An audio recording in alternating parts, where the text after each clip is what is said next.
আমরা এই মুহূর্তে উপস্থিত আছি নোয়াখালী জেলার হাতিয়া উপজেলার ভাষাঞ্চলে, যেখানে মায়ানমার থেকে যে নাগরিক, তাদেরকে আমরা রোহিঙ্গা নামে চিনি, তাদের একটা ভাষাঞ্চলের যে বাজারটা, ওই বাজারটা দেখাই যায়। ওখানে সকল প্রকার পণ্য পাওয়া যাচ্ছে। আমরা পুরোটা ঘুরে দেখেছি। আসসালামু আলাইকুম। আপনি এখানে কতদিন ধরে আছেন? কত মাস? 29 গত মাসে। এর আগে আপনি কোথায় ছিলেন?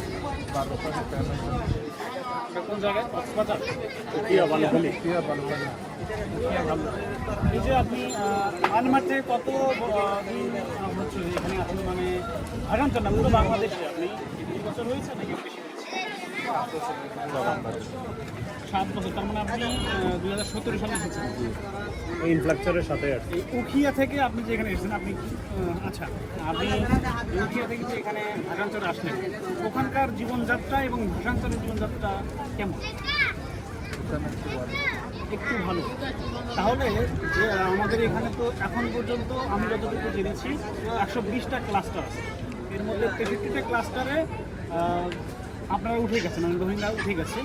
বাকি এখনও আছে আমাদের 57টা। তো তাদেরকে কি আপনারা কোনোভাবে ফোনে যোগাযোগ করতেছে যে বাকি ক্লাস্টারগুলো উঠা যেতে পারে, অথবা এখানকার জীবনযাত্রার মান ওই উঠিয়ার চেয়ে ভালো? আর সেখানে আপনার পরিবারের সদস্য কয়জন? 9 জন। এর মধ্যে কি কেউ এখানে যে বিভিন্ন ধরনের ট্রেনিং দেওয়া হচ্ছে, এই ট্রেনিংগুলো গ্রহণ করছে কেউ? এখন পর্যন্ত ট্রেনিং পাইনি। আপনার এখন আছে 18 থেকে 35 বছর বয়সী কেউ আছে যে ট্রেনিং নিতে চায়, এরকম কেউ আছে আপনার ঘরে? এরকম বয়সের মধ্যে আছে 18 থেকে 35? সে কী করে এখন?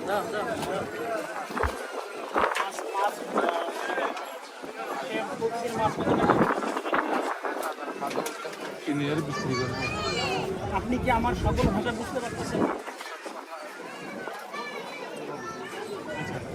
মানে কিছু হলেও বুঝতে পারতেছেন আমি কি বলতে চাচ্ছি। ঠিক আছে, আপনাকে অসংখ্য ধন্যবাদ। আপনার নাম কি? সৈয়দ আমিন। ঠিক আছে, ভালো থাকবেন। না আসসালামু আলাইকুম।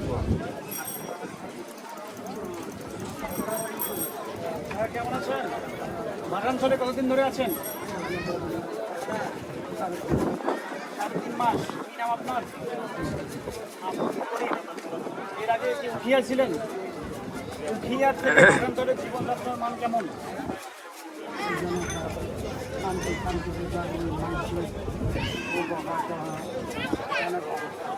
এখানে শান্তি বেশি।